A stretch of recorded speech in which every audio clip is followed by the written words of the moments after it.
அப்போ அபிஷேகத்துல நிரம்பி சொல்லுகிற வார்த்தை. அப்போஸ்தலர் நடபடிகள் 2ஆம் அதிகாரம் 14வது வசனத்தை வாசிங்களேன்.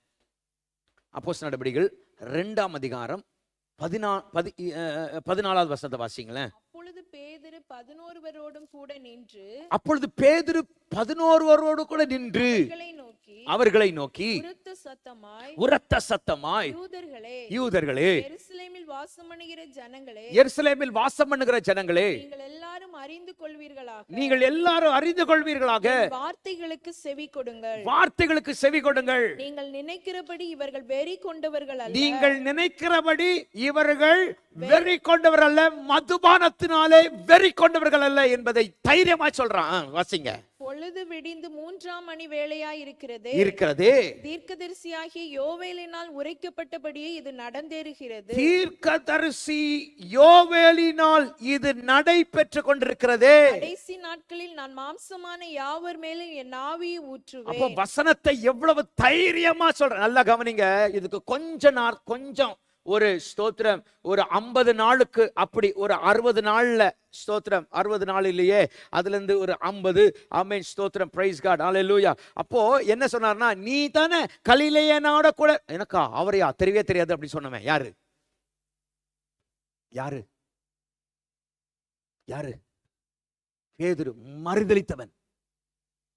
இப்ப என்ன சொல்றான்?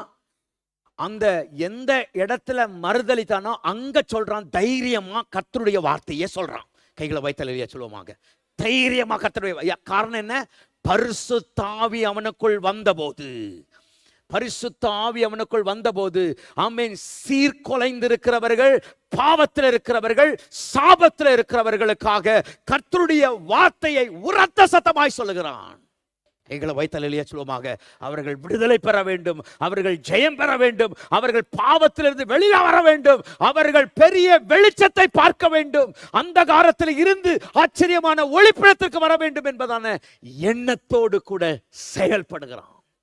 இங்க ஒருவேளை கர்த்தருடைய பிள்ளையே, ஆமென், நீ பாவத்தோடு கூட சிற்றின்பத்தோடு கூட இந்த உலகம், ஆமென், ஸ்தோத்திரம், எனக்கு அவன் சொல்லிட்டான், மச்சான் சொல்லிட்டான், அவன் சொல்றான், அண்ணன் பிள்ளை சொல்றான், ஸ்தோத்திரம், அதனால நான் மாட்டிட்டு இருக்கிறேன், அதை நான் மாட்டிட்டு இருக்கிறேன், நீ நரகத்துக்கு போயிடுவ. ஆண்டுடைய வார்த்தையை நான் உங்களுக்கு தெளிவாய் சொல்லுகிறேன். பரிசுத்த ஆவியானவர் உன்னுடைய வாயிலிருந்து புறப்படுகிற வார்த்தையை கர்த்தர் கனம் பண்ணுகிற தேவனாய் இருக்கிறார். கர்த்தர் உன்னை உயர்த்துகிற தேவனாய் வைத்திருக்கிறார். கர்த்தர் உன்னை விடுதலையாக்குகிற தேவனாய் இருக்கிறார். கைகளை வைத்து அல்லேலூயா சொல்லுவோமாக.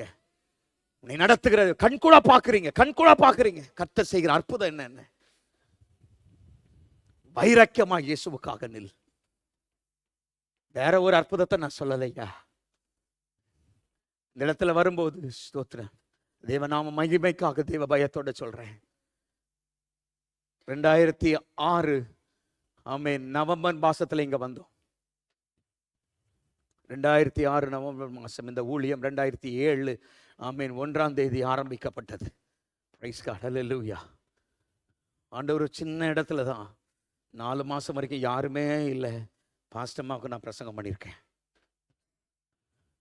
கர்த்தருக்கு மகிமை உண்டாகுது. 4 மாசம் ஆண்டவருக்கு மகிமை இருக்கட்டும். கர்த்தர் படிப்படியாய் செபத்தை முழங்காலை பார்த்து பார்த்து ஆண்டவர் அற்புதமாய் நடத்தி வந்தாரியா. ஆமென். ஒரு தரவாடகளை இருந்தோம். கர்த்தர் இன்றைக்கு எவ்வளவாய் உயர்த்தி வைத்திருக்கிறார். கண்கூடா பார்க்கிறோமே, கண்கூடா பார்க்கிறோமே, கண்கூடா பார்க்கிறோமே. பெருமை இல்லை, ஒரு நாளும் பெருமை இல்லையா. இயேசு செய்கிற அற்புதம், இந்த இயேசு செய்கிற அற்புதம், தேவனுக்கு மகிமை இருக்கட்டும். இவ்வளவு தைரியமாய் அவன் கோலதான். ஆனா பரிசுத்த ஆவி வந்த பிறகு அவனுக்குள்ள சுவாப மாற்றம் வந்ததுயா. அவனுக்குள்ள சுவாப மாற்றம் வந்தது. நல்ல சுவாபம் உள்ளவனா மாறினான். அப்போஸ்தலர் 1:8 சொல்லப்பட்டிருக்குது, பரிசுத்த ஆவி உன்னிடத்துல வரும்போது நீ பலனடைந்து நீ எங்க ஸ்தோத்திரம், ஆமென், எருசலேமிலும் யூதேயாவிலும் சமாராவிலும் இந்த பூமியின் கடைசி பரியந்தமும் எனக்கு என்னவா இருப்பீங்க? சாட்சியா இருப்பீங்க. நீ சாட்சிக்கேடா இருக்க மாட்ட, சாட்சியா இருப்ப. நல்ல வார்த்தையை பேசுவீங்க, கெட்ட வார்த்தையை பேச மாட்டீங்க. நல்ல சுபாவம் இருக்கும், கசப்பு இருக்காது, பெருமை இருக்காது, வைராக்கியம் இருக்காது. நீ அழிந்து போகிறதுக்கான காரியம் இல்ல, சுபாவ மாற்றம் வரணும். நீ நடிக்க கூடாது, தேவ சமூகத்துல வந்து நடிக்கிற பிள்ளையா இருக்க கூடாது. நீ உள்ள ஒண்ணு வச்சுக்கிட்டு வெளியில பேசுற வார்த்தை இருக்கு, ஆனா அபிஷேகத்துல நிரம்புற அல்லேலூயா உரபாரா பாலா பாலா பாலா, அது இல்லையா? அது இது அடையாளம், அபிஷேகத்தின் அடையாளம். அது தப்பு நான் சொல்ல மாட்டேன். ஆனா உனக்கு உள்ள ஒரு மாற்றமே இல்லைன்னா என்ன அபிஷேகம் அது? உனக்குள்ள ஒரு மாற்றம், ஒரு சுபாவ மாற்றம் தேவையே. குணசாலியான ஸ்திரீ தன் வீட்டை கட்டுகிறாள். கைகளை வைத்து அல்லேலூயா சொல்லுவோமாக. நேற்று நானும் பாசமா பேசிட்டு இருந்தோம். ஆமென், ஸ்தோத்திரம். குணசாலியான ஸ்திரீ முடியாததை கூட ஆமாங்க செய்வேன், நான் உங்களுக்கு பண்ணித்தரேன். அதுக்கு என்ன பண்ண மாட்டாங்க? ஆப்போசிட்டா நிக்க மாட்டாங்க. முடியாது.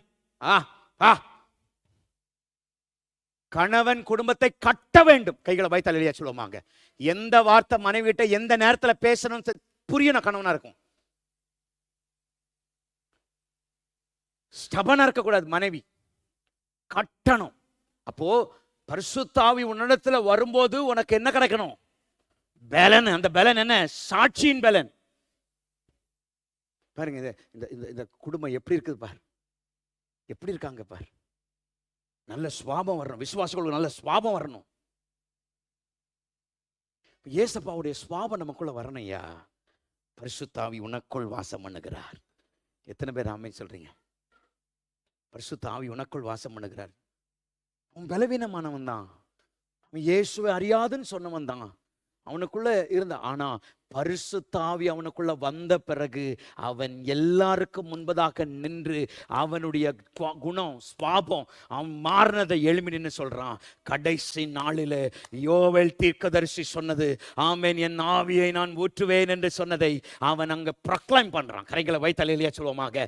அவன் அங்க அவன் தெளிவா பேசுறான். இந்த வார்த்தையை நீங்க கவனிச்சு பாருங்களேன். அவன் பேசின வார்த்தை 37வது வசனத்தை வாசிங்களேன். இதை அவர்கள் கேட்ட பொழுது இருதயத்திலே குத்தப்பட்டவர்களாகி, என்னது? இருதயத்திலே குத்தப்பட்டவர்களாகி பேதுருவையும் மற்ற அப்போஸ்தலரையும் பார்த்து, சகோதரரே, நாங்கள் என்ன செய்ய வேண்டும்? சகோதரர், நாங்கள் என்ன செய்ய வேண்டும்? அப்போ அந்த வைராக்கியத்தோட, அபிஷேகம் பெற்ற அந்த வைராக்கியத்தோட கர்த்தருடைய வார்த்தையை பிரசங்கிக்கும் போது என்ன நடக்குதுன்னா, அந்த 41வது வசனத்தை வாசிங்களேன். அவனுடைய வார்த்தையை சந்தோஷமாய் ஏற்றுக்கொண்டவர்கள் ஞானஸ்நானம் பெற்றார்கள். அன்றைய தினம் ஏறக்குறைய 3000 பேர் சேர்த்துக் கொள்ளப்பட்டார்கள். அன்றைய தினம் எத்தனை பேரு? 3000 பேர் சேர்த்துக் கொண்டார்கள். கைகளை வைத்து அல்லேலூயா சொல்லுங்க பார்க்கலாம். They have gathered 3000 people. சபை வளர்ந்தது அபிஷேகத்தினால, சுபாவ மாற்றத்தினால, வார்த்தைகளினால. எத்தனை பேர் ஆமென் சொல்றேன்? இல்லைன்னா குண்டு சத்திரத்துல குதிரை ஓட்டித்தான் இருக்கணும். நீ ஆசீர்வாதம் பெற முடியாது, வளர முடியாது. உனக்குள்ள ரட்சிக்கப்பட்டாய் என்று சொல்லுவதற்கு உனக்குள்ள நல்ல சுபாவம், இயேசுவை கடுத்த சுபாவம் உனக்குள்ள வரணும். யாரிடத்திலையும் கசப்பு இல்லாம எல்லாரோடு கூட சமாதானமா இருக்கணும். நீ ஒருவரை ஒருவர் கனம் பண்ணுவதில் முந்திக்கொள். கர்த்தருக்கு ஸ்தோத்திரம் ஸ்தோத்திரம் சொல்லு. ஆண்டவர் இன்னும் கொஞ்ச காலத்துல இயேசுவை சீக்கிரம் எப்போ வருவாருன்னு சொல்ல முடியலையா? என்னத்தை கொண்டு போகிறோம்? ரட்சிப்பை தான் கொண்டு போகணும். கைகளை வைத்தல் இல்லையா சொல்லுவோமாக. என் ரட்சிப்பை நான் கொண்டு போக போறேன்யா. இயேசப்பா எனக்காக ஒரு இடத்தை ஆயத்தம் பண்ணி வச்சிருக்கிறார். அவர் சீக்கிரம் எப்படி பரமேறி சென்றாரோ அவர் மீண்டும் வரப்போகிறார். கைகளை வைத்தல் இல்லையா சொல்லுங்க பார்க்கலாம். இந்த அபிஷேகம் உனக்குள்ள இருந்ததுன்னா உன் வார்த்தை பிறரை கட்டும். சுற்றி இருக்காங்க பார்த்துட்டே இருப்பாங்க, உன் வாயிலிருந்து புறப்படும். ஆமா, நடக்காது, ஆகாது. இவங்க என்ன நாங்க அவங்க வெளியில போனா நமக்கும் பிள்ளையாரா இல்லமா? என்னுடைய பிள்ளையே, உன் வாயிலிருந்து புறப்படுகிற வார்த்தை பிறரை வளர்க்கிற வார்த்தையாக மாறணும். மகிமையான தேவன். எத்தனை பேர் ஆமென் சொல்றீங்க? மகிமையான தேவன். ஆண்டவர் நல்லவராயிரு. அப்போ கர்த்தர் கொடுத்திருக்கிற அபிஷேகம், நீ போலியா நீ உண்மையான பிள்ளையா என்பதை உன் வாயிலிருந்து உன் செயல் மூலமாய் உன் நடக்கையின் மூலமாய் அது வெளிப்படும். எத்தனை பேர் ஆமென் சொல்லுங்க? நீ நடிக்க கூடாது, தெரிஞ்சிடும்.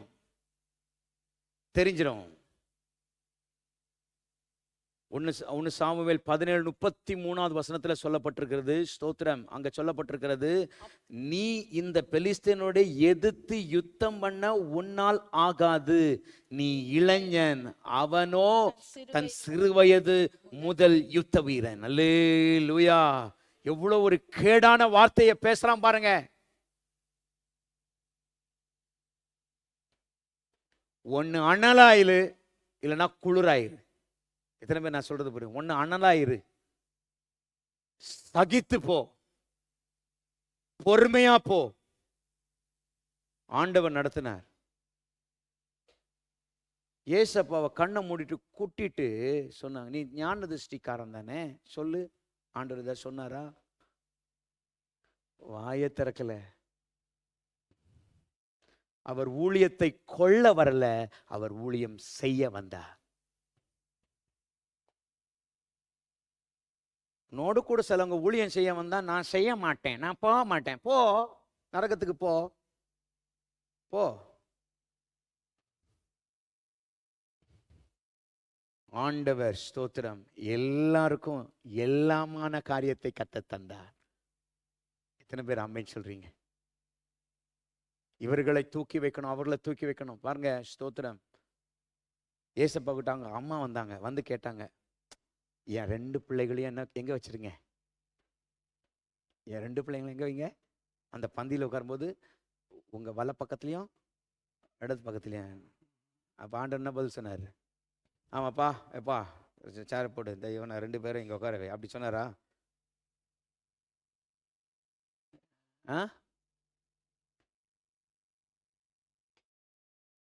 எவன் இந்த உலகத்துல சிறியவனா இருக்கணும், அவன் பரலோகத்துல பெரியவனா இருப்பானார்.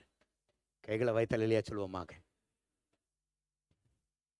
ஆண்டவர் உண்மையா சொல்ல. ஸ்தோத்திரம். என்கிட்ட வந்து கேட்பாங்க சிலவங்க, ஸ்தோத்திரம் பாஸ்டர் இப்படின்னா, கண்டிப்பா அப்பதான் செய்ய மாட்டேன். பேசாம இருந்தாலும் ஏதோ பண்ணலாம். என்கிட்ட வந்து சொல்லுவாங்க, மாஸ்டர் கரெக்டா 10:30 மணிக்கு வந்திருக்கேன், கரெக்டா 10 மணிக்கு வந்திருக்கேன். கிட்டத்தட்ட 10 தடவை சொல்லுவாங்க. அது அப்பயே இந்த ரட்சிக்கப்பட்ட இந்த ஆண்டவர் அழைத்த அந்த அழைப்பு கிரியை செய்ய ஆரம்பிச்சிடும். இதுன்னு இந்த ஆவி 10 மணி 10 மணி 10:30 மணி 10:30 மணின்னு 10 தடவை சொல்லுது. கரெக்டா 11 மணிக்கு தான் போவேன்.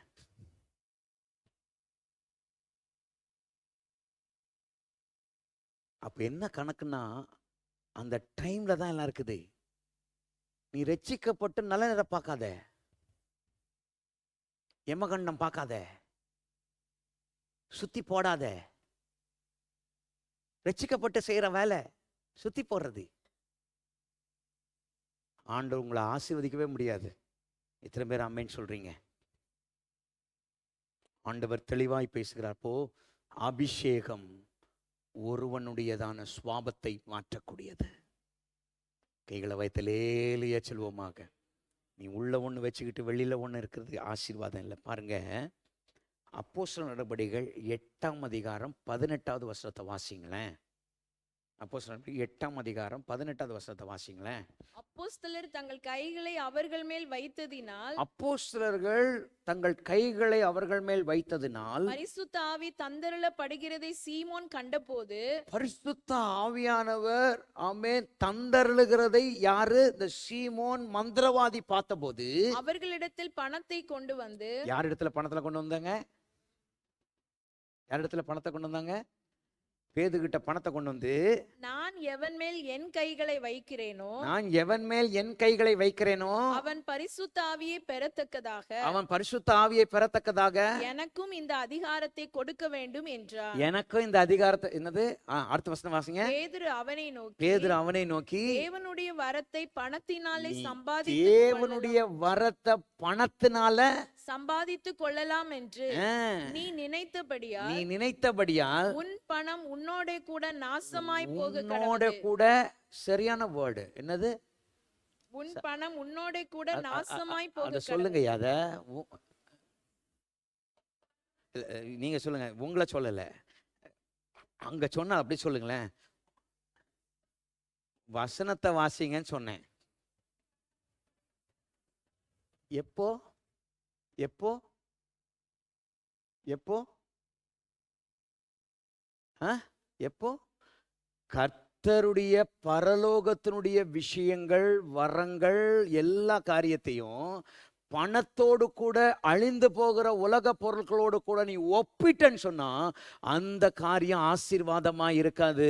அது அழிவுக்கு நேரானது, அது நாசமாய் போகக்கூடியது. எத்தனை பேர் என்னோடு கூட ஆமேன் என்று சொல்றீங்க? கைகளை உயர்த்தலையா சொல்லுவோமாக. நினைச்சிட்டான் ஸ்தோத்திரம், இது நான் பணத்தினால வாங்கிடலாம், இது பண்ணி இல்லையா இல்லையா. ஒருத்தர் என்கிட்ட சொன்னார், ஸ்தோத்திரம், பிரைஸ் காட், ஊழியம் வளர்கிறதான சூழ்நிலை என்கிட்ட சொல்ல, இன்னொருத்தர் சொல்லி என்கிட்ட காதில் வந்துச்சு, நான் தசம பாகம் கொடுக்கலன்னா அந்த ஊழியம் எப்படி வளர்ந்துடும் அப்படின்னு கேட்டாங்க.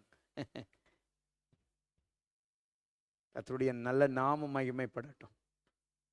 இந்த ஊழியம் இயேசு கிறிஸ்துவின் இரத்தத்தினாலே சம்பாதிக்கப்பட்ட ஊழியம். என்னுடைய பிள்ளையே, நீ கர்த்தருக்கு ஆமேன் செய்கிற காரியத்தை எப்படி செய்ய வேணும்னு சொன்னா, இதனால நான் வாழ்றேன், இதனால இல்லையா இல்லையா. வரத்தையோ ஸ்தோத்திரம், ஆமேன். பாருங்க, தாவீதை கர்த்தர் ஆசீர்வதிப்பதற்கு காரணம் என்ன தெரியுமா? ஒரே ஒரு குவாலிட்டி தான் அவன்கிட்ட இருந்தது. ஸ்தோத்திரம், ஆமேன். ஆமேன். சவுல் அபிஷேகம் பண்ணப்பட்டவன். கைகளை வைத்தலையா சொல்லுவோமாக. என்ன சொல்லுங்க பார்க்கலாம்? ஒரே ஒரு குவாலிஃபிகேஷன் தான். என்னது? ஸ்தோத்திரம். நல்ல வாய்ப்பு கிடைச்சது, உன் சத்துரு மாட்டிக்கிட்டான், அவனை என்ன பண்ணு, நீ ஈட்டியில குத்து. அப்படி செஞ்சிடாத. அவர் யார்? அபிஷேகம் பண்ணப்பட்டவர். கைகளை வைத்தலையா சொல்லுவோமாக. அபிஷேகம் பண்ணப்பட்டவர். எந்த ஊழியருக்கும் விரோதமாக ஆமென் ஸ்தோத்திரம் பரிசுத்த ஆவியினால் நிரப்பப்பட்டவங்களா அவங்கள நீ கேவலமா பேசிடாத. உனக்கு மன்னிப்பே இல்லை. பரிசுத்த ஆவியானவருக்கு விரோதமாக எந்த பழி சொல்லிடாதீங்க. உனக்கு மன்னிப்பே இல்லை. எந்த ஊழிய பாரியம் அப்படி பண்றான், அவன் பண்றான்னா அவனுக்கு கிடைக்கிற பலன் அவனோடு வரும். எத்தனை பேர் நான் சொல்றது புரியுது? கொரோனாக்கு அப்புறம் நிறைய யூடியூபை பார்க்கறது. உனக்கு ஸ்தோத்திரம் சபையில கொடுக்கிற ஆகாரம் போதும். எத்தனை பேர் கையை உயர்த்தி ஆமேன்னு சொல்லுங்க? அங்கங்க போடாத, அங்கங்க ஓடாத. கர்த்தர் உனக்கு கொடுக்கிற ஆகாரம் போதும். ஆண்டவர் சபைக்கு கொடுக்கிற விசுவாச பிள்ளைகளுக்கு கொடுக்கத்தான் கர்த்தர் என்ன வச்சிருக்கிறார் ஆண்டவர். I am a postman, but God wants to say that word. அது ஒரு அச்சுப்பிடி தப்பாம அப்படியே சொல்லணும். அதான் என் வேலை. அதுல திருக்கோ மாத்தி சொல்றது இல்லை. அப்போ என் பணம் ஆசீர்வாதமா, என் செல்வம் ஆசீர்வாதமா, என் வசதி ஆசீர்வாதமா, ஆண்டவர் என் பிள்ளைகள் குடும்பம் ஆசீர்வாதமா இருக்கணும்னா ஸ்தோத்திரம் ஆமென். பணத்தோடு கூட எதை ஒப்பிடாத. ஆமென். இது இருந்தா அது தந்துருவாங்க, இது இருந்தா இல்லை இல்லை இல்லையா. ஆண்டுடைய கிருபையினாலே தான் கர்த்தர் உயர்த்துகிறார். கைகளை உயர்த்தலேலியா சொல்லுங்க. ஆண்டுடைய கிருபை தான் நமக்கு ஐஸ்வர்யத்தை தருகிறது. அவருடைய கிருபை தான் தாளத்தை தருகிறது. அவருடைய கிருபை தான் நமக்கு வரங்களை தருகிறது. அவருடைய கிருபை தான் அபிஷேகத்தை தருகிறது. கைகளை உயர்த்தலேலியா சொல்லுங்க. கரங்களை தட்டி கர்த்தரை மகிமைப்படுத்துங்க பார்க்கலாம். ஆமென் ஆமென் ஆமென். ஒரு நாளும் பணத்தை வைத்து நீ எடை போட்டுறாத. ஆண்டவர் தந்திருக்கிற சுவாபம் என்ன தெரியுமா? எதை தந்தாரோ சந்தோஷமா இருப்பேன். ஆமென் அல்லேலூயா. எதை கர்த்தர் கொடுத்தாரோ சந்தோஷமா. கர்த்தருக்கு ஸ்தோத்திரம். எனக்கு இது இல்லையே அது இல்லையேன்னு சொல்லி கம்பாரிசனே இல்லை. எனக்கு கொடுத்த எல்லாத்துக்கும் ஸ்தோத்திரம். பிள்ளைகள் ஸ்தோத்திரம், மனைவி ஸ்தோத்திரம், வீடு ஸ்தோத்திரம். நல்ல கார், ஸ்தோத்திரம் எல்லாம் சொல்லுவாங்க. பாஸ்டர் பழைய இந்த தாவீது இந்த அபிஷேகத்தை காத்து கொண்ட விதங்களை தான் நம்ம கொஞ்சம் பார்க்கணும். ஒருவன் என்ன பண்ணிட்டான், இழந்து போனான். அவன் சொல்றான், ஆகாது, நடக்காது. அதுலயே நீங்க கணிச்சிடலாம், இவன் கர்த்தரோடு கூட இல்லை, இவங்க தேவனோடு கூட இல்லை. கர்த்தரோடு கூட இருக்கிறவங்க எப்படி இருப்பாங்கன்னா, ஆமென், நடக்கும், செய்வார், காரியத்தை வாய்க்க பண்ணுவார். எத்தனை பேர் ஆமென் சொல்றீங்க? சகோதரரிடத்துல நான் அப்படியே உடைஞ்சு போன நிலைமையில அப்படியே உட்கார்ந்து இருக்கும்போது, ஏன் பாஸ்டர் ஒரு மாதிரி இருக்கிறீங்க, ஏன் என்ன ஒரு மாதிரி இருக்கீங்க, எல்லாம் நடக்கும் பாஸ்டர் அப்படின்னு சொல்லும்போது எனக்கு காண்டாமல் இருக்கிறதுக்கு ஒத்த பலனை ஆண்டவர் தருவார். எல்லாம் நடக்கும் பாஸ்டர், நீங்க என்ன ஆகும் எல்லாம் அப்படின்னு சொல்லுவாங்க. கர்த்தர் கொடுத்த விசுவாச பிள்ளைகளுக்கு ஸ்தோத்திரம். கேட்கல பயத்திலேலு எப்பவுமே ஆண்டவரை துதிப்பேன். நடக்கும் பாஸ்டர், ஆண்டவர் செய்வார் பாஸ்டர், அவ்வளோதான்.